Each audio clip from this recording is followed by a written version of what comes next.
السلام عليكم متتبعينا الكرام، مرحبا بكم معايا في قناتي لطيفه كيتشن، ومرحبا بكم معايا في وصفه جديده.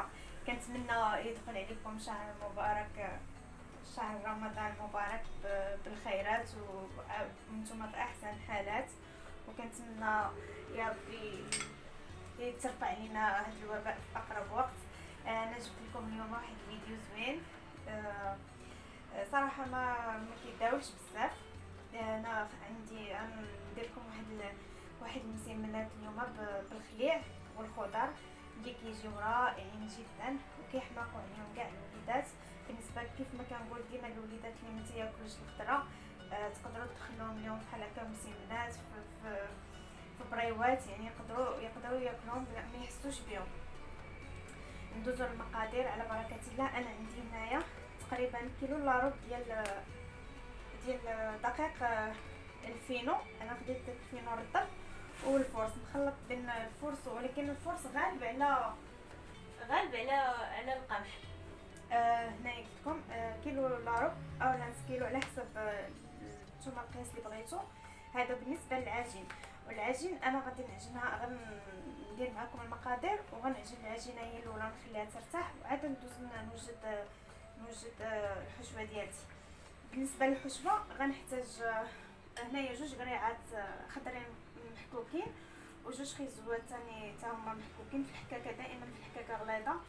وبالنسبه للشو اختياري، الا بغيتو ديروه ما بغيتوش نتوما وذوقكم. تا هو عندي طريف محكوك صغير، تقريبا كلشي نفس القياس. وعندي هنايا جوج بصلات خضاريات مويان اولا بصله كبيره مقطعه رقيقه، وعاوتاني قطعتها على جوج. عندي الجبن هنايا، عندي معدنوس، عندي مزيج ديال زيت زيتون مع زيت المائده وقليل ديال الخليع زليفه صغيره، والثومه جوج ضريسات ديال الثومه. هادو بالنسبه للحشوه. انا هنا غادي ندوز نوجد كيف قلت لكم العجين ديالي. العجين غندير فيه الملحه. بعدا في العجين غندير فيه المليحه ومعلقه ديال الخل. بالنسبه للخل، الخل كيعطي واحد القرمشه للمسمنات ديالنا.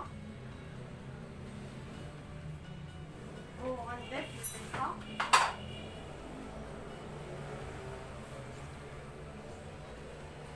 الملح الخضر اللي غادي يكفينا في العجين، ومعلقه ديال زيت المائده.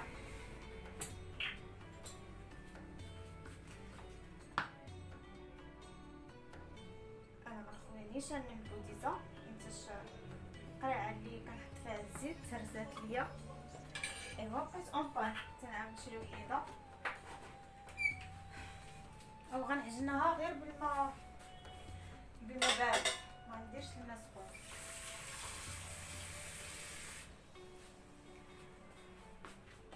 درت الملحه، درت الخل، درت الزيت. هذا هو اللي كاين. وما ذكرتش معكم التوابل يا بنات. بالنسبه للتوابل غنحتاج غير التحميره والابزار والكمون والهريسه، حتى هي ما ذكرتهاش معكم. الهريسه حسب الذوق، حسب الرغبه اللي بغيتو.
الدجاج.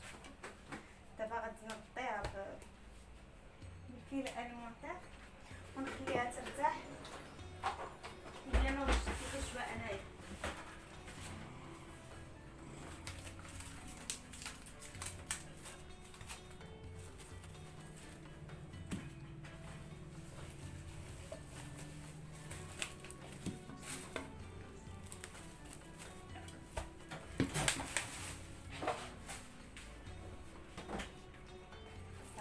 دابا غادي نخليها ترتاح نحيدها على جنب، وغادي ناخذ المقلات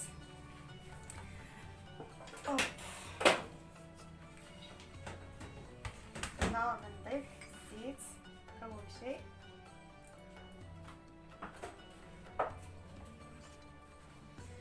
والبصله.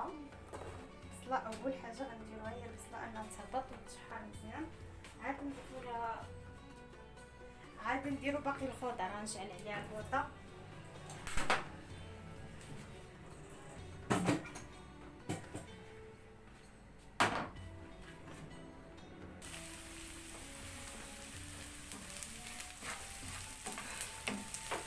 بنات. ها هي من بعد ما هبطات ملاحظه مهمه جدا بنات بالنسبه القرعه. البصله رقيقه بزاف. انا هنايا لقيت الاخت ديالي قطعتها ليا. ما صحش ليا نعاود نقطعها. تعرفوا البصله ملي كتقطع ما كيصلحش انا كنقطعها، نعاود نستخدمو فيها مازال شي حاجه. هنا ندير الخضر ديالي. انا هنا الملحه راني درتها. بالنسبه للملح ديروا مقياس على حسب الخليع، على حسب الخليع كيكون مالح. انا درت غير شويه فقط، غير شويه كيكه صافي. دابا غادي نحرك الا ما بقاش نزلات هاد الخضره. عاد ندير في القرعه والثوم هي تاهي غنديرها.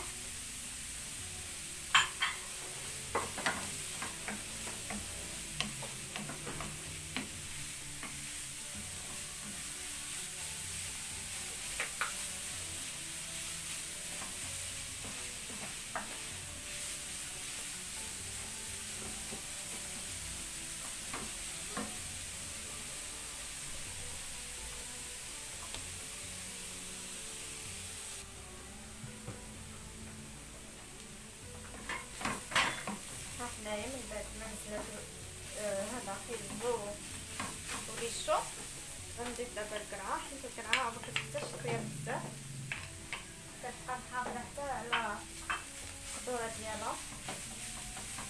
هي غنحركها حتى تندمج شويه العناصر. كيف شفتوا انا راه ما كتحتاجش الزيت. كنت الخليع فيه شويه ديال واخا حيتلو انا داك الليدان ديالو، راه ملي غنضيفو مع الخضره غادي ينزل داك الزيت اللي فيه صافي. غنخليها الخضره تاني تنزل مزيان. وعاد غادي نضيف التوابل والهريسه والخليع والمعدنوس ديالي. انا معكم من بعد ما نزلت الخضره. شفتوا بالنسبه للخضره ما تقيدوش غير بليشو خيزو القرعه، بغيتو تدخلوا فيهم حتى الفلفله الوان تقدروا تدخلوهم. انا ما دخلتهمش حيت عندي اغلبيه ما تياكلوش الفلافل على انواعها، ما تياكلوهمش، يعني ما غاديش نديرهم. يعني فضلت ندير الخضره. الا بغيتو نتوما تنوعوا ديروا مثلا ديروا ليشو وفلفله، مثلا ديروا خيزو فلفله صفراء، مثلا فلفله خضراء فلفله حمراء، او لا بغيتو ديروهم كاملين مع الخضره غير تحكموا في الكميه كيف بغيتو خضره ممكن. انا الا لاحظتوا اغلبيه عندي وصفاتي فيهم بحال هكا. هاد الوصفات اللي كندير بحال هكا كنكون دخله فيهم الخضره بزاف. انا عندي وليداتي ما تياكلوش ليا الخضره عارفاني نيشان بحال نديرها وياكلوها، لا. الا دابا هاد المسمن هذا غادي ياكلوه حيت ما بايناش فيه الخضره. درت الهريسه، غادي ندير المعدنوس عفوا.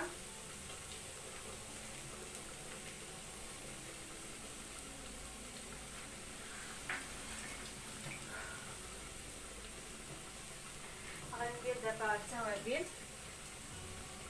غادي ندير الإصفار 4 معالق بحال هكاك. انا هنا ندير عيني ميزاني، وغندير الكمون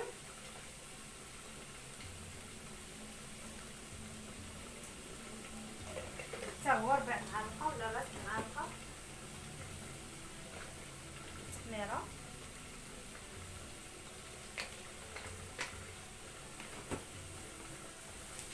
غنخلطهم.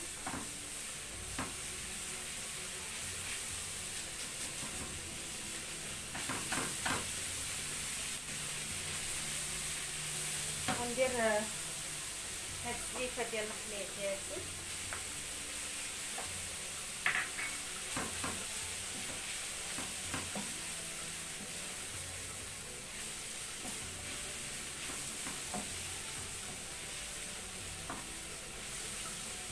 كيجيو واعرين يا بنات. اللي بغى يجربهم، شباب وشابات، اللي بغى هذا يجرب هاد الوصفه صراحه كتجي رائعه.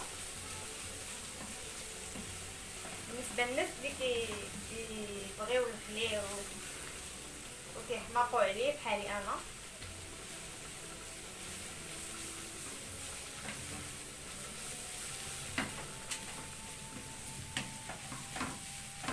صافي غنخليهم غير واحد شويه شويه شويه شويه شويه يعاودوا هذا. الا ما سخن داك الخليع وطلق نسمه ديال الفاكهه الخضراء، صافي من بعد غنطفئ البوطه وندوزو للعجين ديالنا، نشوفو كيف طلق ترخا ونشكلوه كويرات كيف بغينا. بقاو معايا حتى نرجع. هنا يا بنات هي العجينه من بعد ما طلقات غادي نحيد لها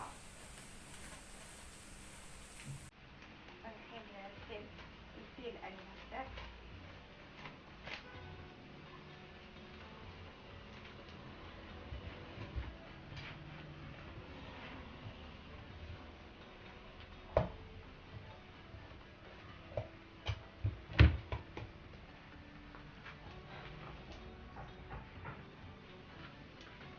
غناخد صينيه ولا بلاطو ولا اللي كان، غندهنوه بالزيت، غندير اليد ديالنا بالزيت، غناخدو العجينه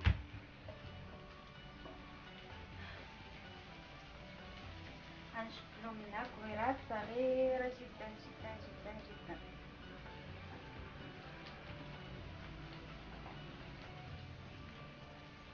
بحال هكا.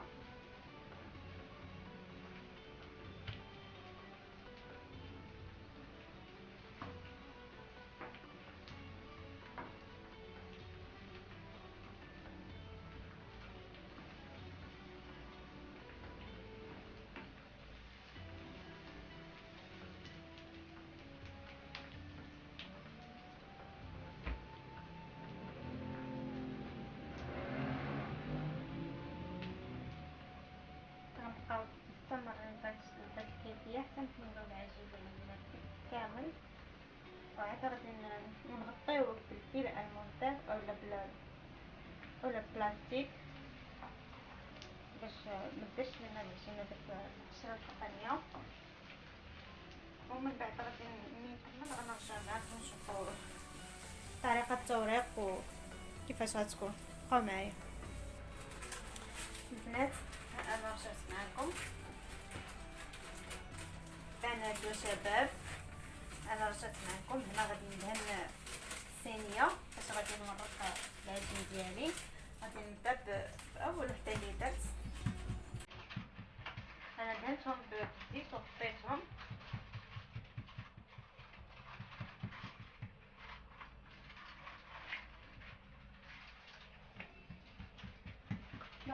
نقرب ليا الزبده ديال التوريق.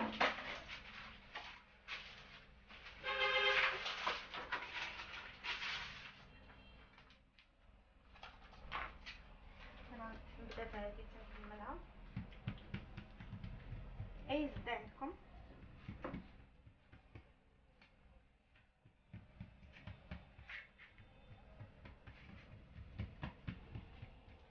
ورقوها مزيان مزيان مزيان مزيان.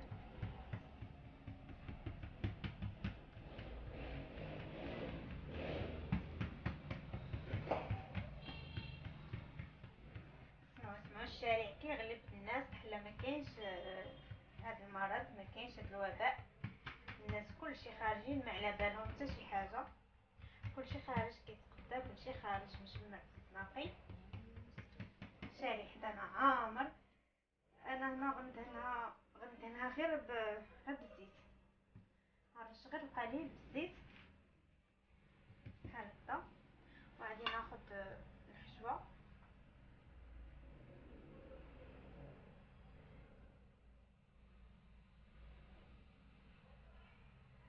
هذا القياس كافي. غادي نجمع بحال هكا. انا مازال درت الكويرات كبارين هنا. غادي نجمعهم، غنحاول انا ما نضيعش العجينه هنا. غادي نقطع بحال هكذا. هاد الزوائد مازال غنستعملهم، هادوك الزوائد ما نضيعهمش. وعندي هاد الدقيق غادي نحطها هنا في هاد الدقيق، في القمح اللي عجنت به هاد المسمنات. وغادي ناخذ معاهم ورق وحيده اخرى. بالنسبه لهاد الكويرات تقدروا تصغروهم اكثر، انا هادو مازال كبرتهم. الثانيه اللي غنبغي هي اللي غنبغيها انا تكون كبيبره شويه ما صغيراش. حتى هي غادي نورقها مزيان.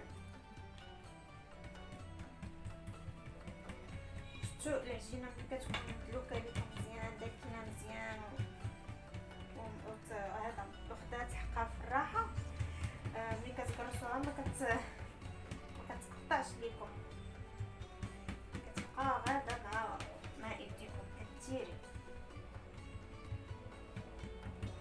صافي. دابا غندهن هادي، غندهنها بالزبده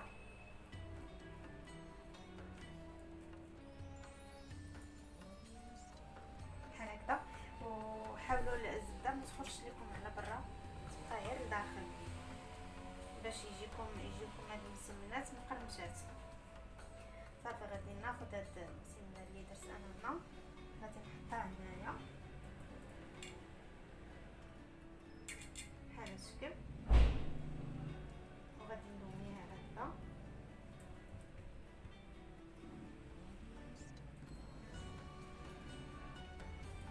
بحال هكذا.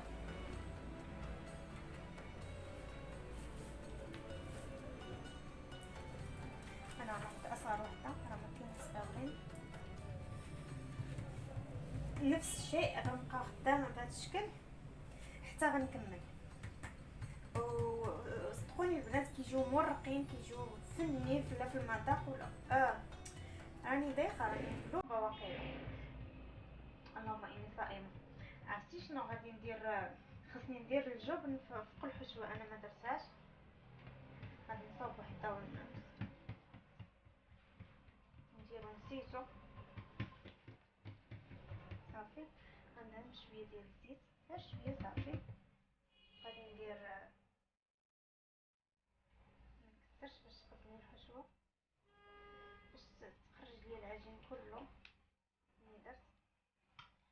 والجبن بطبيعه الحال انا نسيت في الوحده الاولى نسيت فيها الجبن ما درتوش. ايوا صافي غنحاول انني ما نضيعهاش.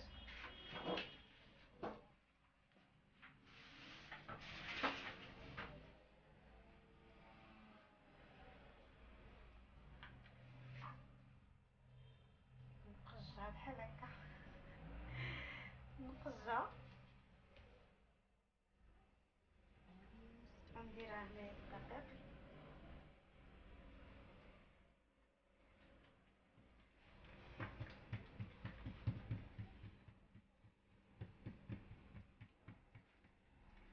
نبقى مستمره بهاد الكيفيه، راهم ساهلين ما كيعذبوش.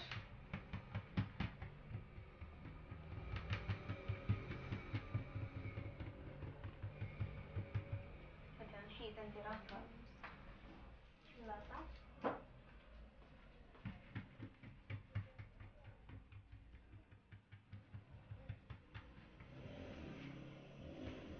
وبالنسبه لرمضان كيبغي هادشي وصف بحال هكا، كيبغي اننا يستحق اننا نوضو نوقفو نجريو، نعطيو كل حاجه حقها، نعطيو قراءة القرآن حقه، ونعطيو الشقة حقه، لوليداتنا حقهم. راني ما تديوش عليا، راني صايمه. صافي غادي ناخذ هذه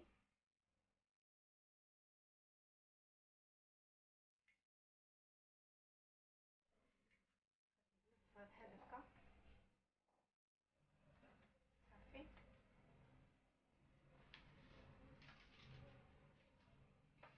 صافي غنبقى مستمره بهاد الكيفيه هادي حتى نكمل الوحدات كلهم باش ما يجيناش الفيديو طويل ونرجع معكم. ها انا البنات قرصت من بعد ما كملت التقراص ديال المسمن ديالي، كيجي على هذا الشكل. انا هنايا خديت بيضه، درت ليها شويه ديال صوص صويا، وغادي ندهنو بحال هكا. صافي غادي غندهنو بحال هذا الشكل بحال هكا.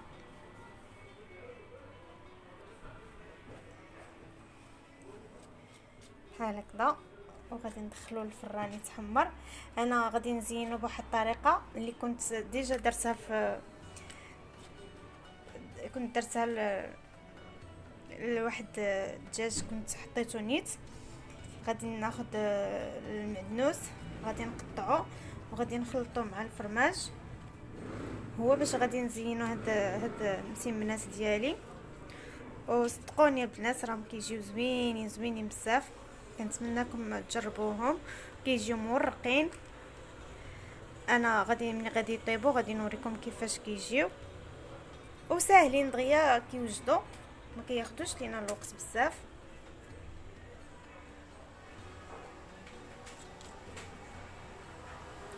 صافي غنبقى مستمره بحال هكا حتى غادي نكمل الدهن ديالهم، وغندخلهم للفران ونرجع معكم الشكل النهائي ملي غيطيب.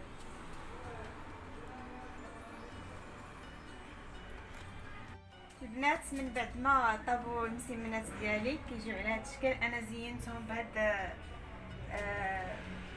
درت لهم الجبن والمعدنوس مقطع رقيق، كيجيو على هذا الشكل. صراحه كيجيو مقرمشين، كيجيو رائعين. انا نقسم معكم وحيده، شوفوا كيف كتجي، كيجي مورق.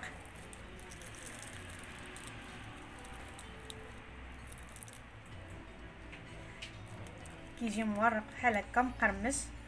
كنتمنى تجربوا الوصفه اليوم، كنتمنى تشجعوني وتخليو اعجاب الفيديو، تخليو تعليقاتكم الزوينه اللي كتحفزني باش نزيد لقدام ونعطي اكثر ما عندي. ايوا هذه هي الوصفه اليوم، والى اللقاء الى وصفه قادمه ان شاء الله، وفيديو جديد ان شاء الله.